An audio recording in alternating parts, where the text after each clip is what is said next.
స్వాగతం. మీ అందరికీ కూడా స్వాగతం. ఈ ఎపిసోడ్కి రెండు ప్రత్యేకతలు ఉన్నాయి. ఒకటేంటంటే ఇది మన పాట నేర్చుకుందాం రారండి 10వ ఎపిసోడ్.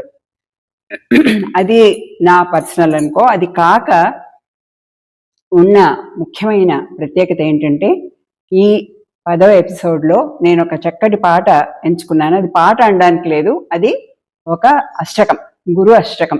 గురు అష్టకం ప్రత్యేకత ఏంటంటే ఈ ఎపిసోడ్కి సంబంధించి మన 29వ తారీఖున మనకి గురు పూర్ణిమ వస్తోంది. సో కాబట్టి గురు అష్టకం నేర్చుకొని మనందరం మన మన మన మన గురువుల్ని తలుచుకొని గుర్తు చేసుకొని, మనకి ఫస్ట్ గురువు ఎవరు? ఇంట్లో మన ఏ మనిషికైనా ఫస్ట్ గురువు ఎవరు? తల్లి. తల్లి తండ్రి మనకి మొదటి గురువులు అనుకుంటే, తర్వాత వచ్చే గురువు మన అసలైన గురువు, మనకి విద్య నేర్పిన గురువు, మనకి రకరకాల కళలు కానీ ఆటపాటలు కానీ ఏ గురువు అయినా సరే మనకి దేవుడితో సమానం. అందుకే మనం మాతృదేవోభవ, పితృదేవోభవ, ఆచార్య దేవోభవ అని మన హిందూ సంప్రదాయంలో అనుకుంటాం. ప్రపంచంలో ఎవరికైనా కూడా గురువు అనేవాళ్ళు చాలా ముఖ్యులు. అసలు తల్లి తండ్రి కంటే గురువులు ఇంకా ఎక్కువ ముఖ్యమని నా ఉద్దేశం. ఎందుకంటే తల్లి తండ్రి మన మీద ఉన్న ప్రేమతో మన తప్పుల్ని క్షమిస్తారు. ఒక్కొక్కప్పుడు అవి పర్వాలేదులే అనుకుంటారు. వేరే గురువు మటుకు అలా ఒప్పుకోరు, కరెక్ట్ అయ్యే వరకు ఊరుకుంటారు. ఇంకొకటి ఏంటంటే తల్లిదండ్రులు అనేవాళ్ళు వాళ్ళకి విద్యల్లో ప్రవేశం ఉండకపోవచ్చు, అంత ప్రావీణ్యత ఉండకపోవచ్చు. అలా మనకి ఎంతో ప్రావీణ్యత రకరకాల విద్యల్లో ఉండి మనకి నేర్పించే గురువు మనకి దైవ సమానులు.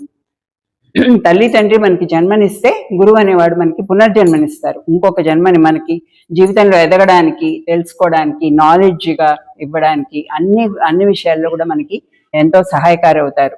సో అలాంటి గురువుని మనం పూజించాలి, దైవంతో సమానంగా పూజించాలి.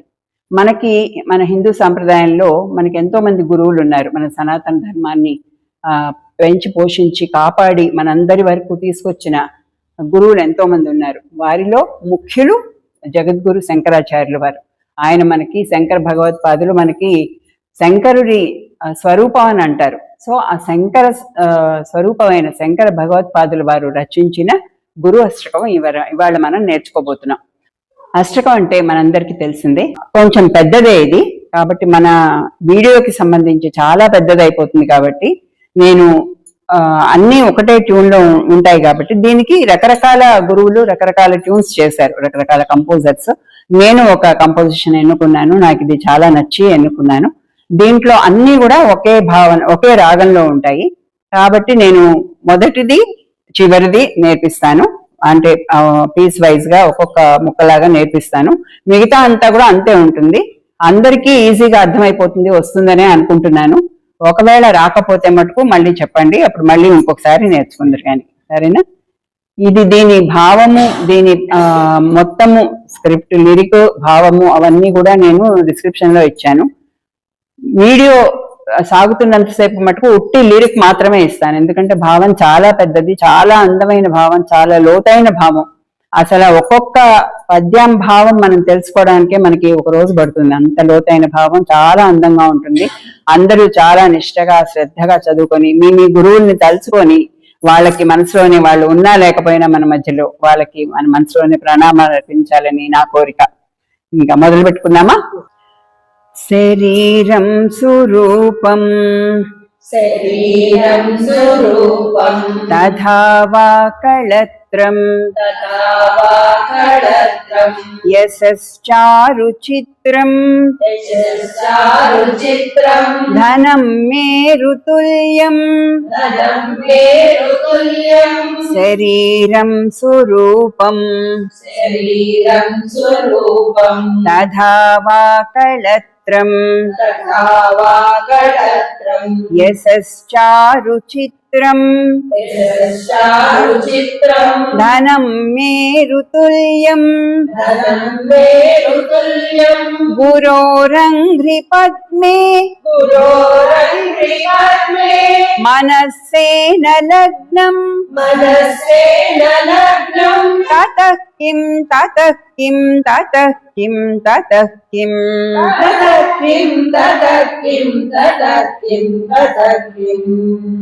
ఈ అష్టకం అంతా మనకు తెలిసినట్టే పూర్తి సంస్కృతంలో ఉంటుంది.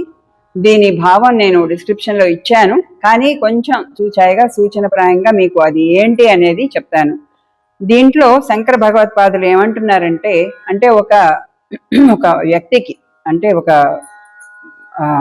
మగవాళ్ళకి సంబంధించినగా చెప్పారు ఆయన, కానీ స్త్రీకి కూడా అదే సంబంధిస్తుంది. సో ఆయన చెప్పింది ఏంటంటే, ఎంత అందమైన భార్య ఉన్నా, ఎంత చక్కటి కుటుంబం ఉన్నా, ఎంత డబ్బు ఉన్నా, ధనం ఉన్నా, గౌరవం ఉన్నా, గురువు పాదాల వద్ద నిలపలేని మనస్సు ఉండి ఏం లాభం? అంటే పెద్ద పెద్ద ఇండస్ట్రియలిస్టులు ఉంటారు, పెద్ద పెద్ద యాక్టర్లు ఉంటారు, డాక్టర్లు ఉంటారు, వాళ్ళందరికీ బీజం ఎక్కడ పడింది? గురువు దగ్గరే బీజం పడింది. సో మనం చూస్తూ ఉంటాం చాలా మంది గొప్ప గొప్ప వాళ్ళు, సిఇఓస్ అలాంటి వాళ్ళు కూడా వచ్చి గురువు కనిపిస్తే అసలు వాళ్ళు చిన్న పిల్లలు అయిపోతారు. వచ్చి పాదాలకు నమస్కారం చేసుకొని, మీరే గురువు గారు, మీ వల్లనే ఇంత వాళ్ళమయ్యాం గురువు గారు అని కృతజ్ఞత చెప్పుకుంటారు. అది వాళ్ళ వినయం, అది ప్రతి వాళ్ళు చేయాల్సిన పని. మన గురువు మనం కలిస్తే గనక మనం అలా మన కృతజ్ఞత చెప్పుకోవాలి. అంతేకాకుండా ఆయన లేనప్పుడు, ఆయన కానీ ఆవిడ కానీ లేనప్పుడు కూడా మనం వాళ్ళని సమయాల్లో తలుచుకుంటూ ఉండాలి. అందుకే మాతృదేవో భవ, పితృదేవో భవ, గురుదేవో భవ అని ముగ్గురికి, ఆచార్య దేవో భవ అని ముగ్గురికి సమానమైన స్థానం మనం మన సంప్రదాయంలో ఇచ్చాము. అలాగే ప్రతిరోజు తలుచుకున్నా కూడా అది మంచిదే. అమ్మని, నాన్నని, గురువు గారిని తలుచుకున్నా అంతకంటే ఏం కావాలి?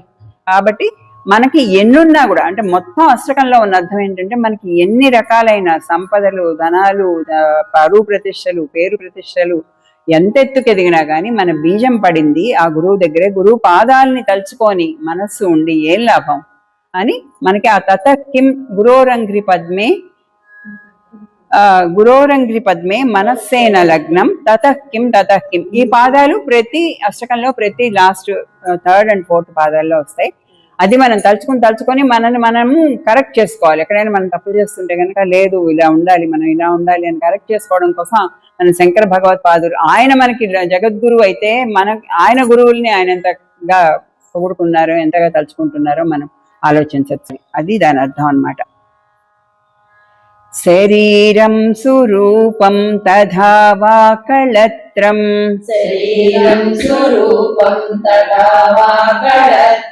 యశశ్చారు చిత్రం ధనం, యశశ్చారు చిత్తం ధనం మేరుతుల్యం.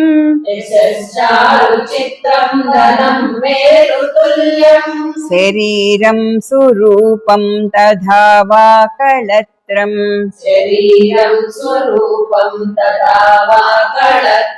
యశశ్చారు చిత్తం ధనం మేరుతుల్యం.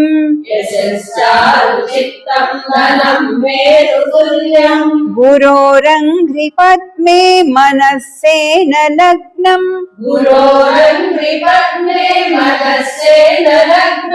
తతః కిం తతః కిం తతః కిం తతః కిం, తతః కిం తతః కిం తతః కిం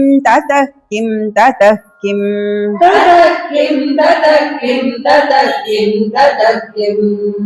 ఇది అష్టకంలో మొదటి పద్యం. ఇప్పుడు మనం స్ట్రైట్ అవే లాస్ట్ పద్యంకి వెళ్ళిపోదాము.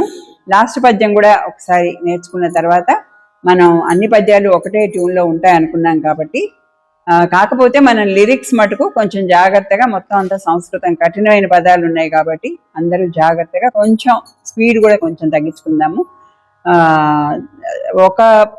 ప్రతి మాట జాగ్రత్తగా పలకాలి, స్పష్టంగా పలకాలి, తప్పులు పలకూడదు అని అనుకుంటూ మనం లాస్ట్ పద్యంకి వెళ్ళిపోదాం. అరణ్యేన వాసస్య గేహేన కార్యే, అరణ్యేన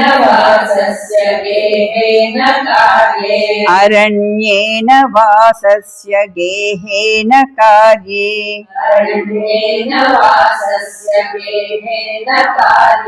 న దేహే మనోవర్తతే మే త్వనర్ఘ్యై,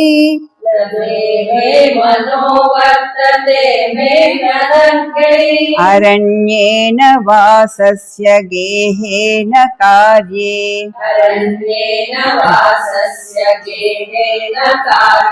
న దేహే మనోవర్తతే మే త్వనర్ఘ్యై.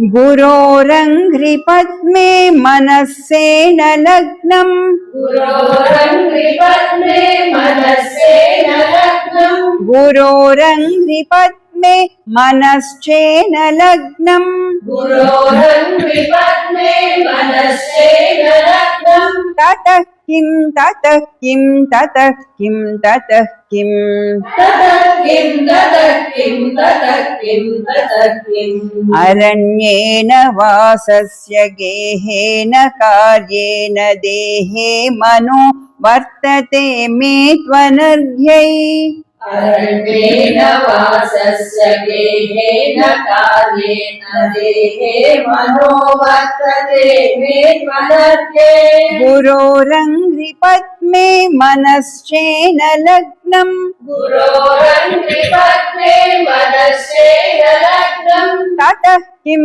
ततः किं ततः किं ततः किं ततः किं ततः किं ततः किं ततः किम् అంటే ఒక గొప్ప పొజిషన్కి రావాలని అనుకోకపోయినా, ఎక్కడున్నా, దేని మీద శ్రద్ధ లేకపోయినా, శ్రద్ధ ఉన్నా, ఒక గోల్ అనేది ఉన్నా లేకున్నా, ఏ మనిషి ఎలా ఉన్నా కానీ గురువు మీద మనస్సు లగ్నం అయితే, గురు పాదపద్మాల మీద మనస్సు లగ్నం అనేది ఎప్పుడూ చదవకూడదు. అంటే ఎలాంటి మనిషికైనా, చిన్నవాళ్ళైనా, పెద్దవాళ్ళైనా, ఆడవాళ్ళైనా, మగవాళ్ళైనా, చదువు ఉన్నవాళ్ళైనా, చదువు లేని వాళ్ళైనా, ఒక జీవితంలో ధ్యేయం ఉన్నవాళ్ళైనా, లేని ఎవరైనా సరే, ఎవరికైనా సరే గురువు అనేవాడు ముఖ్యం. అమ్మ నాన్నలు ఎంత ముఖ్యమో గురువు కూడా అంత ముఖ్యమే. గురువు పాదపద్మాలు తలుచుకోని వాడికి ఏం లాభం ఉండి, అసలు మనిషి ఉండే ఏం లాభం అన్నంత సీరియస్గా చెప్పారనమాట. ఆ భావం అన్నంత సీరియస్గా చెప్పారు. దాన్ని మనం అంత కాకపోయినా కొంతన్నా పట్టించుకుని మనం అప్పుడప్పుడైనా, రోజు తలుచుకుంటే మరీ మంచిది, కనీసం అప్పుడప్పుడైనా మన గురువుల్ని, అమ్మా నాన్నలతో పాటు గురువుల్ని కూడా తలుచుకుని ఒక నమస్కారం పెట్టుకుంటే మనకి మనశ్శాంతిగా ఉంటుంది. ఒక మంచి శక్తి వస్తుంది మనసుకి, మనకి మన వెనకాల ఎవరో ఉన్నారు అన్న శక్తి వస్తుంది. కాబట్టి అయినా అందుకోసం మన స్వార్థం కోసం అయినా మనం గురువుని ఒకసారి తలుచుకోవాలి. ఇప్పుడు మనం మొదటి పద్యం నుంచి లాస్ట్ పద్యం వరకు చదువుకుందాము. సంస్కృత పదాలు ముందరే అనుకున్నట్టుగా సంస్కృత పదాలు కాబట్టి తప్పులు రాకుండా కొంచెం జాగ్రత్తగా చదువుకుందాం. శరీరం స్వరూపం తథా వా కళత్రం యశశ్చారుచిత్రం ధనం మేరుతుల్యం గురోరంఘ్రిపద్మే మనస్సేన లగ్నం తతః కిం తతః కిం తతః కిం తతః కిం కళత్రం ధనం పుత్ర పౌత్రాది సర్వం గృహం బాంధవా సర్వమేతాధిజాతం గురోరంఘ్రిపద్మే మనస్సేన లగ్నం తతః కిం తతః కిం తతః కిం తతః కిం షడంగాది వేదో ముఖే శాస్త్ర విద్య కవిత్వాది గద్యం సుపదయం కరోతి గురోరంఘ్రిపద్మే మనస్సేన లగ్నం తతః కిం తతః కిం తతః కిం తతః కిం విదేశేషు మాన్యః స్వదేశేషు ధన్యః సదాచార వృత్తేషు మత్తో న చాన్యః గురోరంఘ్రిపద్మే మనస్సేన లగ్నం తతః కిం తతః కిం తతః కిం తతః కిం క్షమా మండలే భూప భూపాల వృందై సదా సేవితం యస్య పాదారవిందం గురోరంఘ్రిపద్మే మనస్సేన లగ్నం తతః కిం తతః కిం తతః కిం తతః కిం యశో మే గతం దీక్షు దాన ప్రతాప జగద్వస్తు సర్వం కరేయ ప్రసాదత్ గురోరంఘ్రిపద్మే మనశ్చేన లగ్నం తతః కిం తతః కిం తతః కిం తతః కిం న భోగేన యోగేన వా వాజిరాజౌ न कान्तामुखेनैव वित्तेषु चित्तम् गुरोरङ्घ्रिपद्मे मनश्चेन लग्नम् ततः किं ततः किं ततः किं ततः किम् अरण्येन वासस्य गेहेन कार्ये न देहे मनोवर्धते मे तनर्थे गुरोरङ्घ्रिपद्मे मनश्चेन लग्नम् ततः किं ततः किं ततः किं ततः किम् ततः किं ततः किं ततः किं ततः किम् ततः किं ततः किं ततः किं ततः किम् ఓం శ్రీ గురుభ్యో నమః. నచ్చిందా మీ అందరికీ అష్టకం? మీరు నేర్చుకోవడమే కాదు, అది ఎందుకంటే మనకి అది అది గురువు ఇచ్చిన బలం అని అనుకోవాలి. మనం ఎంత కష్టమైన పదాలైనా మనం పలకగలిగామంటే అది వాళ్ళ చలవే మనకి. కాబట్టి గురువు అనే వ్యక్తి మనకి జీవితంలో ఒక ముఖ్యమైన భాగం కింద మనం ట్రీట్ చేయాలి. ఎంతమంది ఇంకా సద్గురువులు ఎంతమంది ఉన్నారు మనకి. నేను ఒక శంకరాచార్యుల వారిని తలుచుకున్నాను. ఇంకా ఎంతో మంది మధ్వాచార్యులు, రామానుజాచార్యులు, రామకృష్ణ పరమహంస గారు, వివేకానంద, ఇంకా ఎంతో మంది గురువులు. ఎవరి గురువులు వాళ్ళకి మళ్ళీ ఉంటారు. సో ఎవరి గురువులు ఒక నమ్మకం ఉంటుంది. ఈ రోజు మా గురువు గారు అది నా భాగ్యం. కాబట్టి మన గురువులను అందరినీ తలుచుకుంటూ మనకి వాళ్ళు చేసిన దీనికి కృతజ్ఞతగా ధన్యవాదాలు తెలుపుకుంటూ మనం జీవితంలో ముందరికి సాగాలి. గురువు ఎవరైనా త్రిమూర్తి స్వరూపం. అంతే, దత్తాత్రేయుల దగ్గర నుంచి అందరూ కూడా మనకి గురువులే. మళ్ళీ వచ్చే ఎపిసోడ్లో మళ్ళీ ఇంకొక మంచి పాటతో మనం కలుసుకుందాం. ఇంకా మళ్ళీ శ్రావణ మాసం వస్తోంది. ఈసారి మరొక మంచి అమ్మవారి పాటతో మనం మళ్ళీ కలుసుకుందాం. సరేనా? నమస్తే.